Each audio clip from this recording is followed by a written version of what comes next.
ಇವರು ಏನು ಅನ್ಕೊಂಡಿದ್ರು ಆ ಥರದಲ್ಲಿ ಚಾರ್ಜ್ ಶೀಟ್ ಬರದೇ ಇದ್ರೆ ಪರಸ್ಪರ ಆರೋಪ ಪ್ರತ್ಯಾರೋಪಗಳ ನಡುವೆ ಚಾರ್ಜ್ ಶೀಟ್ಗಳು ಅವರವರು ಅಂದುಕೊಂಡಂಗೆ ಬರದೇ ಇದ್ರೆ ಈ ಮಾಸ್ ಕಥೆಗಳು ಜೀವಂತವಾಗಿ ಉಳ್ಕೊಳ್ತವೆ.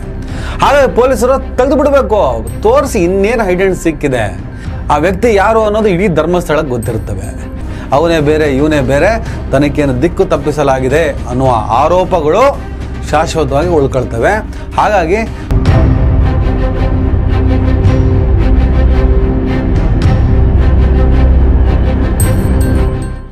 ಹಲೋ ನಮಸ್ಕಾರ.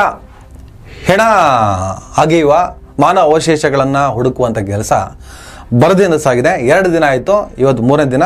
2 ದಿನದಲ್ಲಿ ಏನೂ ಸಿಕ್ಕಿಲ್ಲ ಅಂತ ಮಾಧ್ಯಮಗಳು, ಕೆಲವು ಮಾಧ್ಯಮಗಳಲ್ಲಿ ಲಕ್ಷ್ಮಿಗೆ ಸಂಬಂಧಪಟ್ಟಿದ್ದು ಏನೋ ಸಿಕ್ಕಿದೆ ಅಂತ ಹೇಳ್ಬಿಟ್ಟು ಸುದ್ದಿ. ಯಾವುದನ್ನು ಕೂಡ ಈಗಲೇ ನಂಬಕ್ಕೆ ಹೋಗ್ಬೇಡಿ.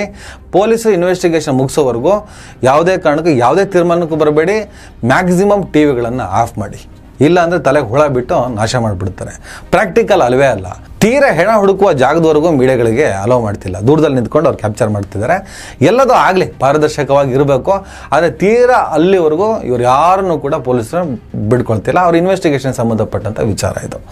ಈ ಹಂತದಲ್ಲಿ ಒಂದು ಚರ್ಚೆ ನಡೀತಿದೆ. 2 ದಿನ ಆಯಿತು, ಭೀಮಾ ಸುಮಾರು 13ರಿಂದ 14 ಜಾಗನೇನೋ ಗುರುತು ಮಾಡಿದ್ದ. ಅದರಲ್ಲಿ 5 ಜಾಗಗಳನ್ನು ಅಗೆಯಲಾಗಿದೆ, ಆದರೆ ಅಲ್ಲಿ ಏನು ಸಿಗಲಿಲ್ಲ. ಇನ್ನು ಮಿಕ್ಕಂತಹ 9 ಜಾಗದಲ್ಲಿ ನಿಜಕ್ಕೂ ಹೆಣಗಳು ಸಿಗ್ತವ ಇಲ್ವೋ 100% ಇದ್ರ ಹಿಂದೆ ಏನೋ ಒಂದು ಸಂಚಿದೆ. ಯಾಕಂದರೆ ಭೀಮಾ ಅಲಿಯಾಸ್ ಚಿನ್ನಪ್ಪ, ಆತನಿಗೆ ಚಿನ್ನಪ್ಪ ಅಂತಲೇ ಯಾರು ಹೇಳ್ತಾರೆ. ಅದರ ಬಗ್ಗೆ ಇನ್ನಷ್ಟು ಕ್ಲಾರಿಟಿ ಬರಬೇಕಾಗಿದೆ. ತೀರಾ ಕನ್ಫರ್ಮೇಷನ್ ಇಲ್ಲದೆ ನಾನು ಮಾತೇ ಆಡಲ್ಲ, ಅದು ನಿಮಗೆ ಗೊತ್ತಿದೆ.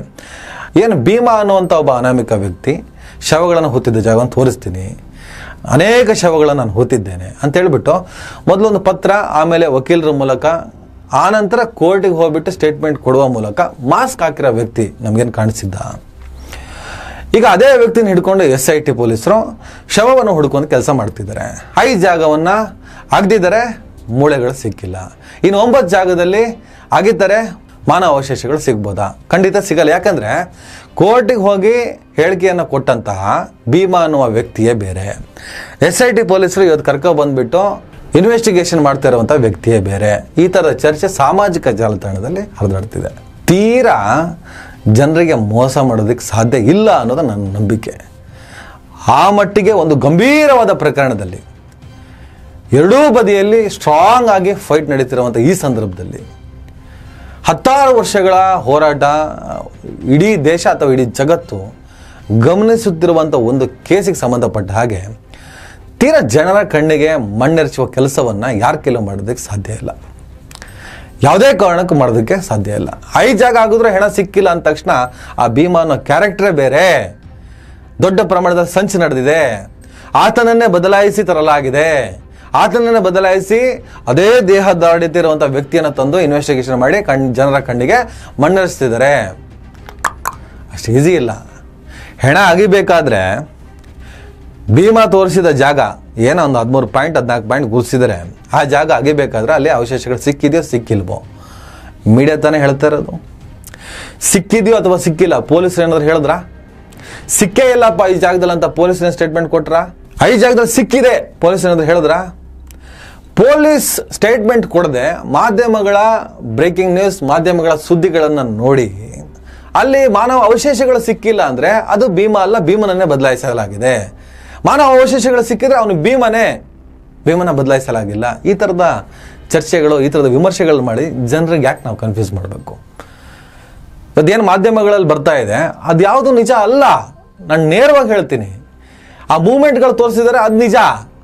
ಆದರೆ ಆ ಪಾಯಿಂಟ್ಗಳನ್ನು ಅಗಿಬೇಕಾದ್ರೆ ಅಲ್ಲಿ ಸಿಕ್ತೋ ಸಿಕ್ಕಿಲ್ವೋ ಅದು ಪೊಲೀಸರಿಗೆ ಮಾತ್ರ ಗೊತ್ತಿರೋದಕ್ಕೆ ಸಾಧ್ಯ. ಅವ್ರ ಜೊತೆ ಇದ್ದಂಥ ಅನಾಮಿಕ ವ್ಯಕ್ತಿಗೆ ಮಾತ್ರ ಗೊತ್ತಿರೋದಕ್ಕೆ ಸಾಧ್ಯ. ಇವ್ರು ಯಾರು ಕೂಡ ಮಾಧ್ಯಮಗಳಿಗೆ ಯಾವುದೇ ರೀತಿಯ ಸ್ಟೇಟ್ಮೆಂಟ್ಗಳು ಕೊಟ್ಟಿಲ್ಲ. ಅರ್ಥ ಆಗ್ತಾ ಇದೆಯಾ? ಹಾಗಿರ್ಬೇಕಾದ್ರೆ ಸಿಕ್ಕಿದೆಯೋ ಸಿಕ್ಕಿಲ್ವೋ, ಸಿಗುತ್ತೋ ಸಿಗಲ್ವೋ ಎಲ್ಲದೋ ಪೊಲೀಸ್ ಇನ್ವೆಸ್ಟಿಗೇಷನ್ ಆದಮೇಲೆ ಗೊತ್ತಾಗೋದು. ನಮಗೆ ಬ್ರೇಕಿಂಗ್ ನ್ಯೂಸಲ್ಲೆಲ್ಲ ಗೊತ್ತಾಗೋದು. ಈ ಬ್ರೇಕಿಂಗ್ ನ್ಯೂಸ್ನ ನಂಬ್ಕೊಂಡು ಏನೋ ಸಿಕ್ಕಿಲ್ವಂತೆ ಅಂದಮೇಲೆ ಅವ್ನು ಭೀಮನೇ ಅಲ್ಲ, ಅವನನ್ನೇ ಬದಲಾಯಿಸಲಾಗಿದೆ.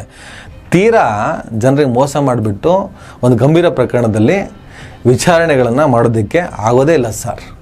ತೀರಾ ಆ ಮಟ್ಟಿಗೆ ಪೊಲೀಸರ ಮೇಲೆ ಡೌಟ್ ಪಡೋದು, ತೀರಾ ಆ ಮಟ್ಟಿಗೆ ವ್ಯವಸ್ಥೆ ಮೇಲೆ ಡೌಟ್ ಪಡೋದು ಸರಿಯಲ್ಲ ಅನ್ನೋದು ನನ್ನ ಅಭಿಪ್ರಾಯ. ಆತನ ದೇಹದಾಢ್ಯತೆ ಸೇಮ್ ಇದೆ. ಆತ ಭೀಮನೇ. ಏನು ಕೋರ್ಟಿಗೆ ಹೋಗ್ಬಿಟ್ಟು ಸ್ಟೇಟ್ಮೆಂಟ್ ಕೊಟ್ಟಿದ್ದ ಅದೇ ವ್ಯಕ್ತಿನ ಕರ್ಕೊಂಡು ಹೋಗ್ಬಿಟ್ಟು ಸ್ಥಳ ಮಹಜಾರು ಮಾಡ್ತಿದ್ದಾರೆ, ಅಗೆಯುವ ಕೆಲಸವನ್ನು ಮಾಡ್ತಿದ್ದಾರೆ. ಅದಕ್ಕೊಂದಿಷ್ಟು ವೈಜ್ಞಾನಿಕವಾಗಿ ತಂತ್ರಜ್ಞಾನಗಳನ್ನು ಬಳಸಬೇಕಾಗ್ತದೆ. ಬರೀ ಹಾರೆ ಪಿಕಾಸಿ ಮತ್ತು JCBಗಳನ್ನು ಬಳಸ್ಕೊಂಡು ಅವನು ಅಲ್ಲಿ ತೋರಿಸ್ದ 15 ವರ್ಷಗಳ ಹಿಂದಿನ ಶಬಹೂತ್ ಅಂತ ಪ್ರಕರಣಗಳು. 15 ವರ್ಷ ಆದಮೇಲೆ ಅಲ್ಲಿ ತೋರಿಸ್ತಾನೆ. ಆಲ್ಮೋಸ್ಟ್ ಆತ 13 ಪಾಯಿಂಟ್ ಮಾಡೋದು ಎಲ್ಲ ನೇತ್ರಾವತಿ ದಡದ ಆಸುಪಾಸಿನಲ್ಲಿ. ಈ 15 ವರ್ಷಗಳಲ್ಲಿ ಅದೆಷ್ಟೋ ಪ್ರವಾಹಗಳು ಬಂತು, ನೆರೆ ಬಂತು, ಮಣ್ಣು ಶೇಖರಣೆ ಆಗಿರುತ್ತೆ, ಒಂದಿಷ್ಟು ಕೊಚ್ಕೊಂಡು ಹೋಗಿರುತ್ತೆ, ಏನೇನೋ ಕಥೆಗಳಿರ್ತವೆ. ಅದಕ್ಕೆ ಸಂಬಂಧಪಟ್ಟಂಗೆ ನಾನು ನೆಕ್ಸ್ಟ್ ವಿಡಿಯೋದಲ್ಲಿ ಇದಾದ ಮೇಲೆ ಇನ್ನೊಂದು ವಿಡಿಯೋನ ಅಪ್ಲೋಡ್ ಮಾಡ್ತೀನಿ. ಅದರಲ್ಲಿ ಎಲ್ಲ ವಿವರಣೆಗಳನ್ನು ಕೊಟ್ಟಿದ್ದೀನಿ. ವೈಜ್ಞಾನಿಕವಾಗಿ ಸಮಾಧಿ ಸ್ಥಳಗಳನ್ನು, ಶವಗಳನ್ನು ಪತ್ತೆ ಹಚ್ಚೋದು ಹೇಗೆ ಅನ್ನುವ ವಿವರಣೆನ ಇನ್ನೊಂದು ವಿಡಿಯೋದಲ್ಲಿ ಕೊಟ್ಟಿದ್ದೆ, ಅದನ್ನು ನೀವು ನೋಡಿ. ಸದ್ಯಕ್ಕೆ ಈ ಮಾಸ್ಕ್ ಮ್ಯಾನ್ ಭೀಮಾ ಅಲ್ಲ. ಪೊಲೀಸರು ಇನ್ವೆಸ್ಟಿಗೇಷನ್ಗೆ ಕರ್ಕೊಂಡು ಹೋಗ್ತಾ ಇರುವಂತಹ ಮಾನವ ಅವಶೇಷಗಳನ್ನು ಹುಡುಕುವಂಥ ಈ ಪ್ರಯತ್ನದಲ್ಲಿ, ಆ ಅಗೆಯುವಂಥ ಪ್ರಕ್ರಿಯೆಯಲ್ಲಿ ಇರುವಂತಹ ಮಾಸ್ಕ್ ಮ್ಯಾನ್ ಆತ ಕೋರ್ಟ್ ಮುಂದೆ ಸ್ಟೇಟ್ಮೆಂಟ್ ಕೊಟ್ಟಂಥ ಮಾಸ್ಕ್ ಮ್ಯಾನ್ ಅಲ್ಲ. ಈ ಥರ ಚರ್ಚೆಗಳು ಬುಲ್ಶಿಟ್ ಅನಿಸುತ್ತೆ, ನಾನ್ಸೆನ್ಸ್ ಅನ್ಸ್ಕೊಳ್ಳುತ್ತೆ. ಅಷ್ಟು ಅರ್ಜೆನ್ಸಿ ಬೇಡ. ಪೊಲೀಸ್ ಇನ್ವೆಸ್ಟಿಗೇಷನ್ ಮಾಡ್ತಿದ್ದಾರೆ, ನಂಬಿಕೆ ಇಡಬೇಕಾಗುತ್ತೆ. SIT ತನಿಖೆ ಮಾಡಿ ಅಂತೀರಾ. SIT ಆದಮೇಲೆ ಲೀಗಲ್ ಆಗಿ ಅವರು ಈ ಪ್ರಕರಣ ಮುಚ್ಚಾಕ್ತಾರೆ ಅಂತೀರಾ. SIT ಸೀರಿಯಸ್ ಆಗಿ ತನಿಖೆ ಮಾಡ್ತಿದ್ದಾರೆ. ಪ್ರಣವ್ ಮೊಹಂತಿ ಅಂತ ಒಬ್ಬ ಖಡಕ್ IPS ಆಫೀಸರ್ ಈ ಕೇಸ್ನಲ್ಲಿ ಇನ್ವೆಸ್ಟಿಗೇಷನ್ ನೇಮಕ ಆಗಿದ್ದಾರೆ. ಅವರು ತುಂಬ ಪ್ರಾಮಾಣಿಕ ವ್ಯಕ್ತಿ. ಅವ್ರು ಖಂಡಿತವಾಗ್ಲೂ ಪ್ರಾಮಾಣಿಕ ತನಿಖೆ ಮಾಡ್ತೀರಿ ಅಂತಲೂ ಹೇಳ್ತೀರಿ. ಅದಾದಮೇಲೆ ಭೀಮಾ ಅನ್ನೋ ವ್ಯಕ್ತಿನ ಬದಲಾಯಿಸಿ ಎನ್ಕ್ವೈರಿ ಮಾಡ್ತಿದ್ದಾರೆ ಅಂತ ಹೇಳ್ತೀರಿ. ಈ ಥರದ ಕನ್ಫ್ಯೂಷನ್ ಸ್ಟೇಟ್ಮೆಂಟ್ಗಳನ್ನು ಕೊಡ್ತಾ ಇದ್ರೆ ಜನ ಕ್ಯಾಕರ್ಸ್ ಉಗಿತಾರೆ. ಹಾಗಾಗಿ ಆ ಕ್ಯಾಕರ್ಸಿ ಉಗಿಸಿಕೊಳ್ಳುವಂಥ ಪ್ರಯತ್ನಕ್ಕೆ ಬ್ರೇಕ್ ಹಾಕಿ ಪೊಲೀಸರು ಇನ್ವೆಸ್ಟಿಗೇಷನ್ ಮಾಡ್ತಿದ್ದಾರಲ್ಲ, ಇನ್ವೆಸ್ಟಿಗೇಷನ್ ಮಾಡಕ್ಬಿಡಿ. ಅವ್ರ ಪಾಡಿಗೆ ಅವ್ರು ಇನ್ವೆಸ್ಟಿಗೇಷನ್ ಮಾಡ್ತಿದ್ದಾರೆ. ಆ ಇನ್ವೆಸ್ಟಿಗೇಷನ್ ಎಲ್ಲ ಮುಗಿದ ಮೇಲೆ ಏನು ಬರುತ್ತೆ ಫಲಿತಾಂಶ ಕಾದು ನೋಡೋಣ. ಎಲ್ಲವನ್ನೂ ಅನುಮಾನದಿಂದ ನೋಡುವಂತಹ, ಜನರ ಆಲೋಚನೆಯ ದಿಕ್ಕನ್ನೇ ಬದಲಾಯಿಸುವಂತಹ, ನಂಬಿಕೆಯನ್ನು ಕಳೆದುಕೊಳ್ಳುವಂಥ ಪ್ರಯತ್ನಗಳನ್ನು ಮಾಡಬೇಡಿ. ನಾನು ನೇರವಾಗಿ ಹೇಳ್ತೀನಿ, ಆ ಭೀಮಾ ಈ ಭೀಮಾ ಸೇಮ್. ಆದರೆ ಆತ ಪಾಯಿಂಟ್ ಔಟ್ ಮಾಡಿದ ಜಾಗದಲ್ಲಿ ಶವಗಳು ಇದೆಯೋ ಇಲ್ವೋ ಅದನ್ನು ವೈಜ್ಞಾನಿಕ ಮಾರ್ಗದ ಮೂಲಕ ಪತ್ತೆ ಹಚ್ಚುವಂಥ ಕೆಲಸವನ್ನು ಈತನನ್ನು ಬಳಸ್ಕೊಂಡು ಒಂದಿಷ್ಟು ವೈಜ್ಞಾನಿಕ ತಂತ್ರಜ್ಞಾನಗಳನ್ನು ಬಳಸಿ ಶವಗಳನ್ನು ಹುಡುಕುವ ಕೆಲಸವನ್ನು ಮಾಡಿ. ತೀರಾ ಸುಳ್ಳು ಹೇಳಿಬಿಟ್ಟು ಆತ ಅಂತೂ ಬಂದಿರಲ್ಲ. ಆದರೆ ಆತ 15 ವರ್ಷಗಳ ಹಿಂದೆ ಹೂತ ಜಾಗ ಈಗ ಬಂದು ಪಾಯಿಂಟ್ ಔಟ್ ಮಾಡಿದ್ರೆ ಅದೇ ಜಾಗದಲ್ಲಿ ಇರುತ್ತೆ ಅಂತ ಖಾತ್ರಿ ಕೂಡ ಇಲ್ಲ. ಅದಕ್ಕೆ ಪ್ರಕೃತಿಯ ವೈಪರೀತ್ಯಗಳು ಕೂಡ ಕಾರಣ ಆಗಿರುತ್ತವೆ. ಈ ಹಂತದಲ್ಲಿ ಪೊಲೀಸರು ಪಾಸಿಬಲ್ ಆ ವ್ಯಕ್ತಿ ಏನು ಭೀಮಾ ಅಲಿಯಾಸ್ ಚಿನ್ನಪ್ಪ ಏನೇನೋ ಹೆಸರುಗಳಿದಾವಲ್ಲ, ಆ ವ್ಯಕ್ತಿಯ ಮಾಸ್ಕ್ ತೆಗೆದು ಎನ್ಕ್ವೈರಿ ಮಾಡಿ, ಎಲ್ಲ ಪಾರದರ್ಶಕವಾಗಿರಲಿ. ಪೊಲೀಸ್ ಇದೆ, ವ್ಯವಸ್ಥೆ ಇದೆ, ಯಾವ ಹೈಡ್ ಆ್ಯಂಡ್ ಸಿಕ್ಕು ಬೇಡ, ಏನೂ ಆಗಲ್ಲ. ಒಂದಿಡೀ ಕಾನೂನು ವ್ಯವಸ್ಥೆ ಒಬ್ಬನ ಪ್ರಾಣವನ್ನು ರಕ್ಷಣೆ ಮಾಡೋದಕ್ಕೆ ಸಾಧ್ಯ ಇಲ್ಲ ಅಂದರೆ ನಂಬೋದಕ್ಕೆ ಕಷ್ಟ. ಈಗ ತನಿಖೆ ಆದಮೇಲೆ, ಇನ್ವೆಸ್ಟಿಗೇಷನ್ ಆದಮೇಲೆ ಇವರು ಏನು ಅನ್ಕೊಂಡಿದ್ದಾರೋ ಆ ಥರದ ತೀರ್ಪುಗಳು, ತೀರ್ಮಾನಗಳು ಹೊರಗೆ ಬರದೇ ಇದ್ದರೆ, ಚಾರ್ಜ್ ಶೀಟ್ ಹಾಗೆ ಬರದೇ ಇದ್ದರೆ, ಅಥವಾ ಇವರು ಏನು ಅಂದ್ಕೊಂಡಿದ್ರು ಆ ಥರದಲ್ಲಿ ಚಾರ್ಜ್ ಶೀಟ್ ಬರದೇ ಇದ್ದರೆ, ಪರಸ್ಪರ ಆರೋಪ ಪ್ರತ್ಯಾರೋಪಗಳ ನಡುವೆ ಚಾರ್ಜ್ ಶೀಟ್ಗಳು ಅವರವರು ಅಂದುಕೊಂಡಂಗೆ ಬರದೇ ಇದ್ದರೆ ಈ ಮಾಸ್ಕ್ ಕಥೆಗಳು ಜೀವಂತವಾಗಿ ಉಳ್ಕೊಳ್ತವೆ. ಹಾಗಾಗಿ ಪೊಲೀಸರು ತೆಗೆದು ಬಿಡಬೇಕು, ತೋರಿಸಿ ಇನ್ನೇನು ಹೈಡ್ ಆ್ಯಂಡ್ ಸಿಕ್ಕಿದೆ. ಆ ವ್ಯಕ್ತಿ ಯಾರು ಅನ್ನೋದು ಇಡೀ ಧರ್ಮಸ್ಥಳಕ್ಕೆ ಗೊತ್ತಿರ್ತವೆ. ಆ ವ್ಯಕ್ತಿಯ ಮುಖ ಪರಿಚಯ ತುಂಬ ಜನಕ್ಕೆ ಇದ್ದೇ ಇರ್ತದೆ. ಈಗ ಪೊಲೀಸರಿದ್ದೀರಿ, ಸಶಸ್ತ್ರ ಪಡೆ ನಿಮ್ಮ ಹತ್ರ ಇದೆ. ಹೀಗಿರ್ಬೇಕಾದ್ರೆ ಆ ಇನ್ವೆಸ್ಟಿಗೇಷನ್ ಹಂತದಲ್ಲಿ ಏನಾದರೂ ಅಪಾಯ ಸಂಭವಿಸ್ಬೋದಾ? ದೂರಾಲೋಚನೆ ಯಾಕೆ ಬೇಕು? ಓಪನ್ ಆಗಿ ನಡೀಲಿ, ಎಲ್ಲ ಪಾರದರ್ಶಕವಾಗಿ ನಡೀಲಿ. ಕೋರ್ಟಿಗೆ ಬಂದವನೇ ಬೇರೆ, ಅಲ್ಲಿ ಹೋದವನೇ ಬೇರೆ. ನಾಳೆ ಇನ್ವೆಸ್ಟಿಗೇಷನ್ ಮುಗಿದ ಮೇಲೆ ಯಾರು ಏನು ಅಂದ್ಕೊಂಡಿದ್ದಾರೋ ಆ ಥರದ ರಿಸಲ್ಟ್ ಬರದೇ ಇದ್ದರೆ ಅನುಮಾನ ಉಳ್ಕೊಂಡ್ಬಿಡ್ತವೆ. ಇದೇ ಒಂದು ಅನುಮಾನ ಉಳ್ಕೊಂಡ್ಬಿಡ್ತವೆ. ಅವನೇ ಬೇರೆ ಇವನೇ ಬೇರೆ, ತನಿಖೆಯನ್ನು ದಿಕ್ಕು ತಪ್ಪಿಸಲಾಗಿದೆ ಅನ್ನುವ ಆರೋಪಗಳು ಶಾಶ್ವತವಾಗಿ ಉಳ್ಕೊಳ್ತವೆ.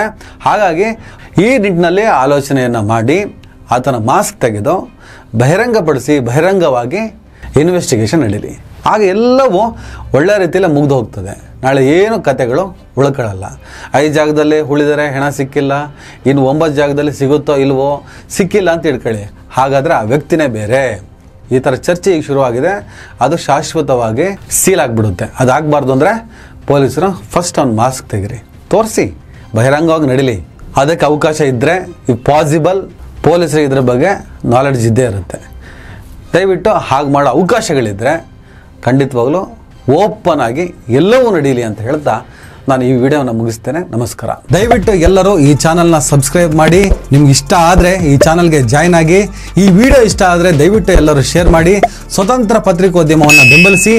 ನನ್ನ ಯುಕ್ತಿಗೆ ನಿಮ್ಮ ಶಕ್ತಿಯೇ ಶ್ರೀರಕ್ಷೆ.